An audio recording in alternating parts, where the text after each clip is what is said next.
ఓం నమో శ్రీ లక్ష్మీ వెంకటేశ్వరాయ శ్రీ మహాగణాధిపతి నమః. కరారవిందేన పదారవిందం ముఖారవిందే వినివేశయంతం వటస్య పత్రస్య పుటేశయానం బలం ముకుందం మనసా స్మరామి. ప్రేక్షకుల నమస్కారాలు తెలియజేస్తూ మనం ఈ వారం రాశి ఫలాలు తెలుసుకుందాం. 12-10-2025 నుంచి 18-10-2025 వరకు ఉన్న గ్రహాల యొక్క పరిస్థితిని అనుసరించి రాశి ఫలాలు తెలుసుకుందాం. మరి ముందుగా చంద్రుడి యొక్క బలం చూసినట్లయితే వృషభ, మిథున, కర్కాటక, సింహరాశుల్లో చంద్ర సంచారం ఉంటుంది. మరి రవి కన్యలో, తదుపరి తులారాశిలో ప్రవేశం, కుజుడు తులారాశిలో, అదేవిధంగా రాహువు కుంభరాశిలో, మీనరాశిలో శని యొక్క సంచారం ఉన్నది. మిగిలిన గ్రహాల యొక్క బలాబలాలు కూడా అనుసరించి మనం రాశి ఫలాలు తెలుసుకుందాం. మీనరాశి. ఈ మీనరాశి వారికి చంద్రుడు తృతీయ, చతుర్థ, పంచమ, షష్ఠ స్థానాల్లో సంచారం. అంటే వార ప్రారంభం చాలా యోగదాయకంగా ఉంటుంది. అంటే సోమ మంగళవారాలు కార్యజయం, బుధ గురువారాలు వివాదాలకు దూరంగా ఉండింది, శుక్ర శనివారాలు విజయం వైపుకి ముందుకు వెళ్ళగలుగుతారు. గతం కంటే కాస్త అనుకూలమైన వాతావరణం మీనరాశి వారికి కనపడుతోంది. అయితే వ్యయంలో రాహువు, షష్ఠంలో కేతువు. అయితే షష్ఠకేతు కాస్త అనుకూలంగా ఉండదు కాబట్టి కొన్ని విషయాల్లో మీకు క్లారిటీ అనేది తెలియడం ద్వారా కొన్ని పనులు ఎలా చేయాలో తెలుసుకుంటారు.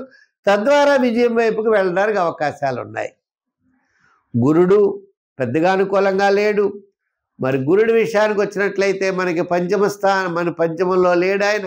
అర్ధాష్టమ గురుడు, 4వ స్థానంలో గురుడు ఉన్నాడు. మిగిలిన గ్రహాలన్నీ కూడా సామాన్యంగా ఉన్నాయి. మనం ఏం చేద్దామన్నా కూడా పెద్దగా అనుకూలంగా లేదు. ఇంచేత గురుడు తృతీయ స్థాన సంచారం, అర్ధాష్టమ గురుడు పెద్ద విశేషమైన ఫలితం లేదు. అంతేకాదు మరి శని జన్మల్లో ఉన్నాడు, ఆయన యొక్క ఇబ్బంది ఉంది. ఇలా చూసినట్లయితే గ్రహముల యొక్క మిశ్రమైనటువంటి ఫలితాలు ఉన్నప్పటికీ మనం పాజిటివ్ వైబ్రేషన్స్తో ముందుకు వెళ్ళాలట. ధైర్యంగా ముందుకు వెళ్ళాలి. ఇంచేత పూర్వజన్మ సంచయ పుణ్య ఫలం చేత కొన్ని మనకి సిద్ధంగా ఉంటాయి ఆల్రెడీ. ఇప్పుడు గ్రహాలు ఏదో మనల్ని ఇబ్బంది పెడతాయి, మనం ఏదో ఏమైపోతామని భయపడక్కర్లేదు. పూర్వజన్మ ఫలం అంటే మన జాతక చక్రంలో బలం, మన వ్యక్తిగత జాతక బలం కూడా మనకి ఎక్కువగా కాపాడుతూ ఉంటుంది.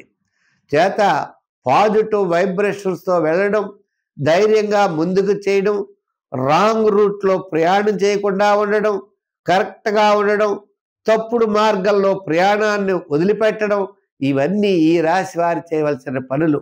హామీలకి, మధ్యవర్తిత్వానికి దూరంగా ఉండండి. ఏదైనా గతం కంటే ఈ వారం కాస్త మీకు అనుకూలమైనటువంటి ఫలితాలు కనపడుతున్నాయి కాబట్టి తద్వారా విజయం వైపుకు వెళ్ళండి. నిదానముగా ఉండండి. భయం వద్దు, ఆందోళన వద్దు, చికాకు వద్దు, అన్నీ వదిలిపెట్టాలి. వదిలిపెట్టి ధైర్యమే మీ విజయానికి ముఖ్య కారణమవుతుంది. సంఖ్యల్లో 3, రంగుల్లో ఎరుపు, ఆరాధనలో నవగ్రహారాధన చేయడం మంచిది. స్వస్తి.